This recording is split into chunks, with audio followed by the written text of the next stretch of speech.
नमस्कार दोस्तों, मैं अंकित कुमार पाटीदार, आपका दोस्त और साथी। हमने अभी तक अपने टाइम मैनेजमेंट की जो सीरीज चल रही है, इसमें विमोसा के ऊपर चर्चा कर ली है, टाइम के ऊपर चर्चा कर ली है। ठीक है, आज हम चर्चा करेंगे कि अपने टाइम को मैनेज करने के लिए हमको किन किन चीज़ों के ऊपर ध्यान देने की ज़रूरत है और किन्हें अवॉइड करना है।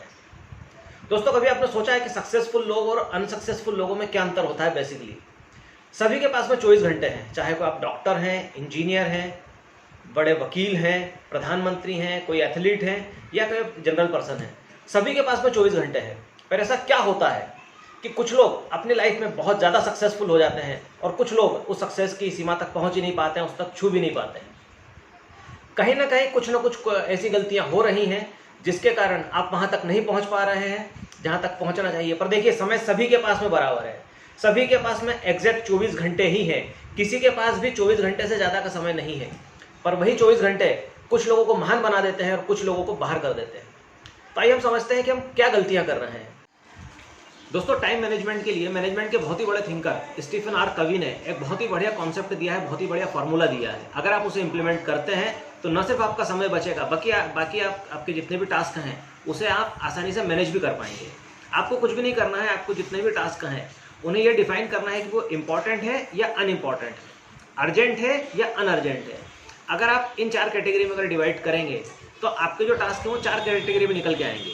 पहला, इंपॉर्टेंट टास्क और अर्जेंट टास्क, जिन्हें हम कहते हैं फायर फाइटिंग टास्क। इन टास्क को आपको सबसे पहले फिनिश करना होगा। जैसे बिजली का बिल भरना, मोबाइल्स की जो है उनके रिचार्ज की डेट्स अगर आ चुकी है तो उनका बिल भरना, और किसी तरह का कोई बिल है अगर उसे भरना, किसी रिलेटिव्स को अगर एक्सीडेंट हो गया तो उसे समय पे हॉस्पिटल लेके जाना, या फिर आपको शुगर हो गई है तो आपको डे टू डे बेसिस के ऊपर एक्सरसाइज करना कंपलसरी है।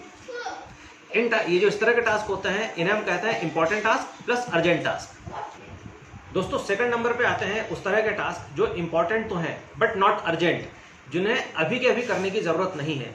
तो ऐसे जितने भी तरह के टास्क हैं जो इंपॉर्टेंट है बट अर्जेंट नहीं है, उनके लिए आप टाइम डिसाइड कर सकते हैं। एक कोई भी टाइम फ्रेम निकाल सकते हैं कि मुझे इस तारीख के पहले इस काम को ख़त्म करना है।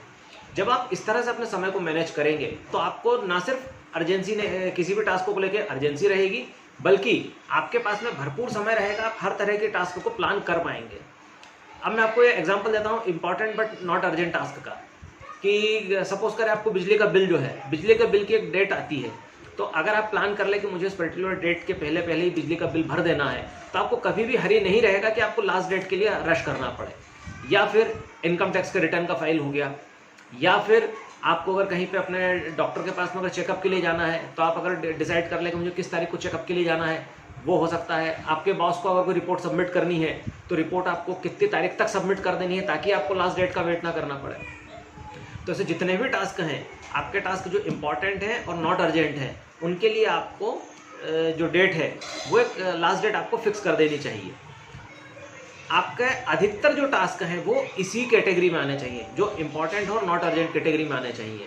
आपकी जो लाइफ है वो इजीली मैनेज हो पाएगी। इसके बाद में थर्ड कैटेगरी आती है urgent task but not important. Suppose करें आप बाजार जा रहे हैं, किसी ने आपके किसी साथी ने कह दिया कि मेरा ये काम भी निपटाते हुआ जाना। उसमें अगर आप जाते हैं तो आप उसके लिए तो हेल्प कर पाएंगे, पर हो सकता है कि आपका भी समय बर्बाद हो जाए। तो इस तरह के जितने भी टास्क हैं उसके लिए आपको नो कहना सीखना पड़ेगा। आपको ये पता होना चाहिए कि आपको किस चीज़ को, कौन से जो असाइनमेंट्स हैं उनको एक्सेप्ट करना है और कौन से असाइनमेंट एक्सेप्ट नहीं करना है। और जब आप एक्सेप्टेंस और इन एक्सेप्टेंस में जाते हैं तो आपका विमोसा बिल्कुल क्लियर होना चाहिए। अगर आपका विमोसा क्लियर है तो आप आसानी से देख पाएंगे कि कौन से टास्क आपको एक्सेप्ट करने हैं और कौन से टास्क आपको एक्सेप्ट नहीं करने हैं। इसके बाद में जो लास्ट कैटेगरी आती है नॉट इंपॉर्टेंट नॉट अर्जेंट। ऐसे जितने भी टास्क हैं जो न तो इंपॉर्टेंट है और ना ही अर्जेंट है, जिनसे आपकी लाइफ में किसी भी तरह का कोई वैल्यू एडिशन नहीं होता है, तो यकीन मानिए इस तरह के टास्कों को आपको तो छोड़ देना चाहिए या फिर इनके ऊपर ध्यान ही नहीं देना चाहिए। या अगर आपको समय देने की इच्छा भी होती है तो बहुत ही कम समय देना चाहिए।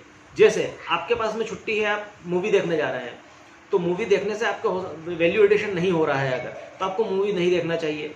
व्हाट्सएप के ऐसे अननेसेसरी मैसेज जो फॉरवर्डेड मैसेज हैं उनको देखने में अगर आपका समय बर्बाद हो रहा है तो उन्हें भी आपको अवॉइड करना चाहिए।